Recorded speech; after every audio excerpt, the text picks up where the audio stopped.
What's good, YouTube, and welcome to the house. What you guys have been waiting for this entire time. The new Vendreads are here. Yu-Gi-Oh! Organization has them up, and it looks like a picture of Shockmasters. That indicative of what one of these cards can do. That would be insane. So let's go ahead and read it. We've got Extreme Forces EN 82 Vendread Battle Lord.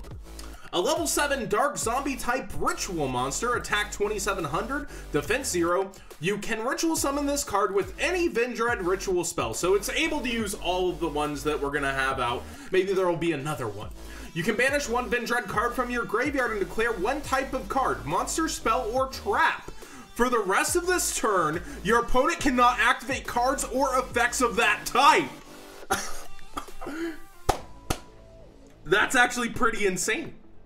That's really good. So what I really like about this is you don't have to banish the type of card that it is. You don't have to banish a Vendread monster to do monsters. You don't have to do a spell to do spell. And you don't have to like do a Vendread trap to do traps. This is really freaking nice.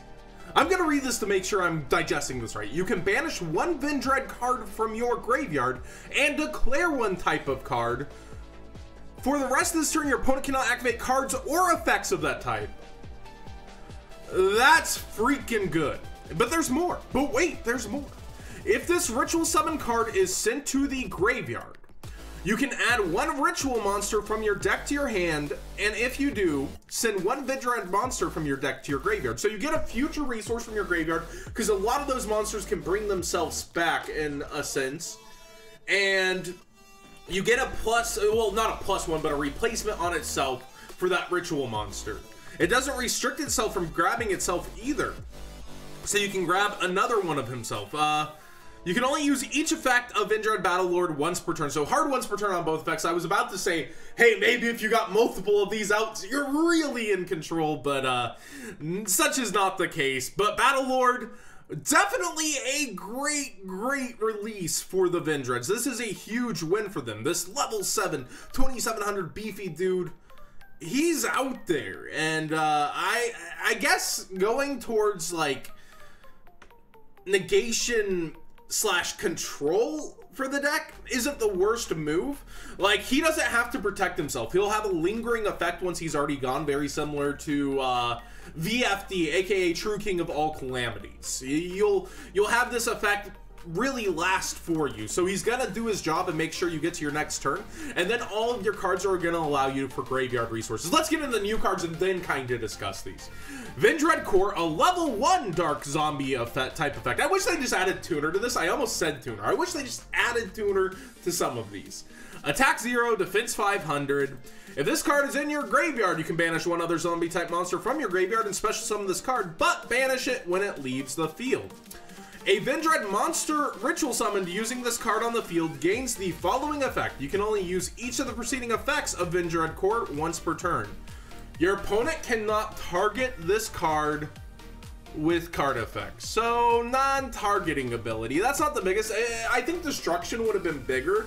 Like if they can't destroy it with card effects or unaffected by a monster effect, spell, trap. This isn't doing it for me, but it's nice to see a level 1 to round out a lot of the kind of levels we were missing. I'm not the biggest fan of this one. This level 1. Cannot be targeting. It's 2018, you know? We aren't as scared of like target immunity as we once were. Vendread Charge, they get a quick play spell card in the mix. Send one zombie monster from your hand or face up from your field to the graveyard. Special summon one Vendread monster from your deck. You can only activate one Vendread Charge per turn. Almost one letter off from change, Vendread Change, you know, but you send a hand or face up from your field. More likely you're gonna go for hand. It's kind of cool because the rituals do get, when they're gone, like you get to add, it's sent to the graveyard, and anyway you add the ritual monsters. So that's kind of cool that you get advantage back for the card that you're going to be pitching. It sends it to the graveyard, which is great for zombie resources. Usually you want cards in the graveyard such as Mizuki, so I don't think that's the worst cost. It's a cost of 2 cards though for what it's doing. But any Vendread monster from your deck is pretty cool because that's then going to give the rituals additional effects. I just wish the monsters themselves had a better kind of immunity, but seeing that we have a Shockmaster like card, maybe that would be too much. Maybe I'm getting way too ahead and wanting a tier 0 TCG archetype once again, and just thinking of too much for him. The final card, and it's a trap card, so they wanted to do a little bit of everything. Effect monster, a ritual monster, a quick play spell, and now this trap. Discard one card, then target a Vendread monster and a ritual spell in your graveyard. Special summon that monster in defense, and if you do, add the ritual spell to your hand. Finally, a card that lets them kind of plus. You have to use this card. You have to have it gone for a whole turn, like set on the field. Then you have to discard a card to get your 2 cards. So it's not really a plus. It's a 2 for 2. That's not the best, but adding the ritual back to the field in defense position when our Shockmaster here has 0 defense, also not the best. Feels like you'd be using it in the end phase, or they want to acknowledge, okay, we're going to let you run this over if I'm getting to stun you for an entire turn on one of the major 3, the trap spells or monster effects. Because let's face it, in 2018, shutting off all monster effects for a turn is very, very big. Alright, let's read the second effect. Alright. You can banish this card from your graveyard, then target 5 of your banished zombie monsters. Shuffle them into your deck, then draw 1 card. So it lets you resource your banished zombies back into the deck.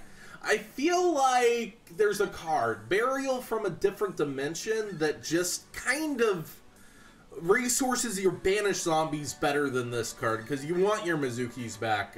You want to get cards back, and then I think that just got touched on a limited list of 2, didn't it? So, like, do you really want to play this card over a Burial if you're playing an excessive card? Does the Vendread name of a trap matter that much? You can only use each effect once per turn. So, the first effect's a 2 for 2 that takes time and setup and doesn't help you with your setup. The second effect does help you garner a small little bit of advantage and resource your cards back into your deck, but I feel like Burial's a better card for any zombie deck than Vendread Revolution. Alright. So, my rating for these cards, the first card is 10 out of 10. Archetype needed this. I really, like I said in my last Vendread review when we got the new 4 cards, they need something that gives them straight up advantage, but I guess we keep going towards cards that deplete the resources, and try to hold on, and that's what this feels like. But this is a 10 out of 10 for the archetype. Amazing card. They realistically did get a Shockmaster ritual, and I imagine that it is going to find a way to get abused. Vendread Core, I'm not the biggest fan. I'll give it like a 6 out of 10, I suppose.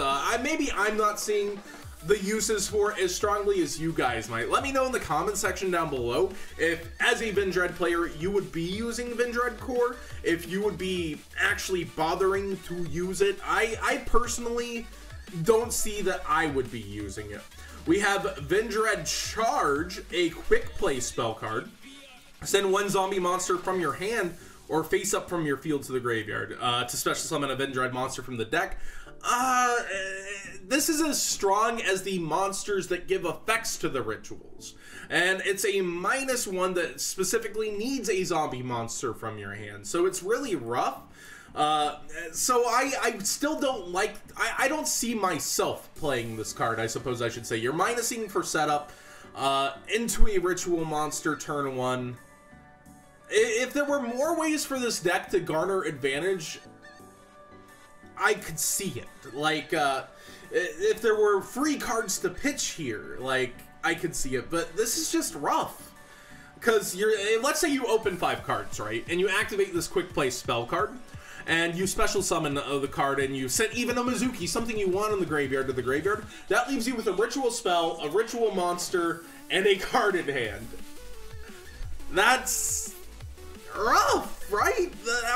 It's not just me that's crazy, right? Like, again, if you see a use for this card that I'm not seeing, tell me. But if you're opening, trying to set up your Shockmaster-like card, and you're using this card to do it, you needed to plus somewhere. You needed a Pot of Desires somewhere, or something to have one last card in your hand to pitch, or something. This is rough. And you've got to banish the Vendread from the graveyard, so at least that does give the guarantee to the Ritual Monster. I'm just not seeing it or feeling it with this batch of cards besides the Ritual Monster. But the Ritual Monster does give me life, and I feel like it might give this deck life. What do you guys think in the comments section down below? Do let me know. This is insane to see. A Shockmaster for zombies, that's kind of the biggest news. The other three are, personally for me, letdowns, but the Ritual Monster, hey, that's pretty good.